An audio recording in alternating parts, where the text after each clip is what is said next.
ஈசன் தானே? பரமன் தானே? உனக்கு என்ன தொழில்?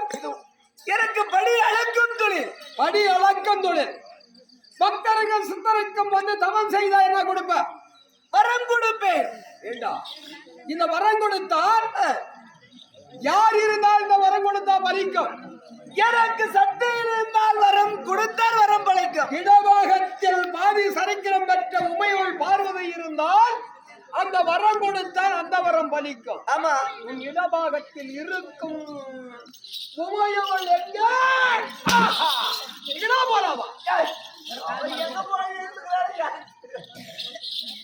இப்போ ஆமா, வரம் கொடுத்தாய கனக மகாராஜனுக்கு இருந்தும் ஏன் மறந்தாய்? பித்தனே, ஆனா சுடுகாட்டில் சாம்பலே. ஆமா ஆமா ஆமா, இல்ல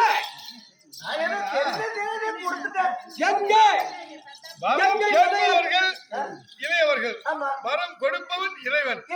கேட்டா கொடுத்தோம். பிறந்தாலா பிறக்கலையா யாருக்கு தெரியும்? 10 மாதம் முழுமையாக முடிந்து நீ இந்த ஓடி வழியாக பிறந்து வந்தால் நீ ஒரு குழந்தையாக தவழ்வாய். அப்படி அதுல குறையாதுன்னா நடந்துச்சுன்னா அதுக்கு நான் பொறுப்புன்னு அவன் சொல்லிட்டான். குறையாச்சா தெரியாச்சா எங்களுக்கு தெரியாது. இன்று இறக்கப்பட்ட ஒரு அம்சமாக பிறக்க சொன்னாயே, இத்தனை அன்றும் இருந்தும் ஏன் மறந்தாய்? அன்றும் இருந்தும் ஏன் மறந்தாய்? வாருங்க அம்மா தாயே, தாயே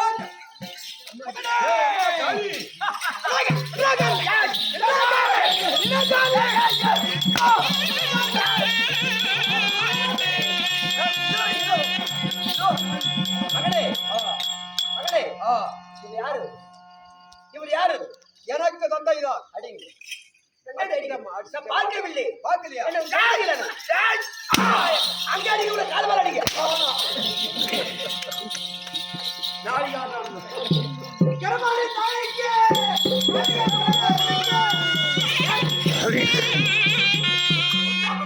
பஞ்சனிக்கிறிய இதுக்கு முன்ன அந்த பஞ்சியாக போச்சு. அதுதான் ஈசனுக்கு இருப்பது.